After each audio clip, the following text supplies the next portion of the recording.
Martine Vassal en visite à Tarascon pour rencontrer le monde agricole et faire face à ses inquiétudes. Le conseil départemental des Bouches-du-Rhône veut entre autres créer un label Provence pour les produits cultivés sur ces terres.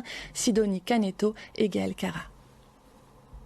Bertrand Mazel est riziculteur depuis 30 ans en Camargue. Depuis 2012, 50 de ses confrères ont arrêté le métier. La cause, selon eux, la réforme de la politique agricole commune. Le ministre de l'Agriculture a supprimé des aides couplées et du coup on se retrouve dans une situation où la filière est déstabilisée.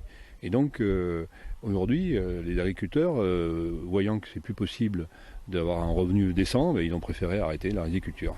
Un salon de l'agriculture départementale, le maintien des 10 millions d'aides allouées au monde agricole dans les Bouches-du-Rhône. Ce sont les deux projets annoncés lors de cette réunion, ainsi que la probable création d'un label Produit en Provence pour soutenir et promouvoir la qualité Made in Provence. Ce que nous voulons, c'est que à la fois les habitants du département consomment les produits du territoire, mais aussi que ces produits Provence soient identifiés.